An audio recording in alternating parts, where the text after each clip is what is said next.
मैं सदन में कुछ सीक्रेट बताना चाहता हूं। मेरा पक्का विश्वास हो गया है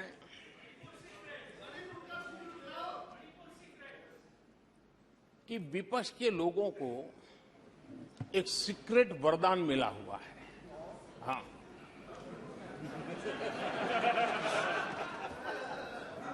सीक्रेट वरदान मिला हुआ है जी। और वरदान ये कि ये लोग जिसका बुरा चाहेंगे उसका भलाई ही होगा।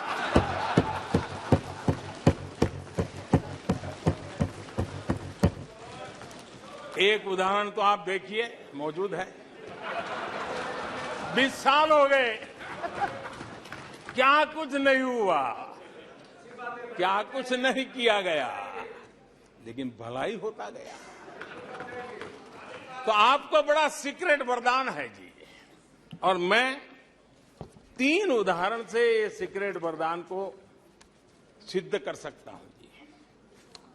आपको ध्यान होगा कि इन लोगों ने कहा था बैंकिंग सेक्टर के लिए, बैंकिंग सेक्टर डूब जाएगा, बैंकिंग सेक्टर तबाह हो जाएगा, देश खत्म हो जाएगा, देश बर्बाद हो जाएगा, न जाने क्या क्या कहा था। और बड़े बड़े विद्वानों को विदेशों से ले आते थे, उनसे कहलवाते थे ताकि उनकी बात कोई न माने तो शायद उनकी मान ले। हमारे बैंकों की सेहत को लेकर के भांति भांति की निराशा, अफवाह फैलाने का काम इन्होंने पुरजोश किया। और जब इन्होंने बुरा चाहा बैंकों का, तो हुआ क्या? हमारी public sector banks net profit 2 गुने से ज्यादा हो गया। इन लोगों ने फोन बैंकिंग घोटाले की बात, इसके कारण देश को एनपीए के गंभीर संकट में डुबो दिया था। बीते दिनों की बात हो रही है, लेकिन आज जो उन्होंने एनपीए का अंबर लगा के गए थे, उसको भी पार कर करके हम एक नई ताकत के साथ निकल चुके हैं। और आज सुबह निर्मला जी ने विस्तार से बताया है कि कितना प्रॉफिट हुआ है। दूसरा उदाहरण,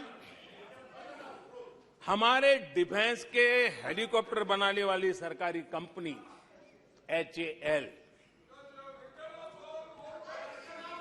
ये एचएएल को लेकर के कितनी भली बुरी बातें इन्होंने करी थी।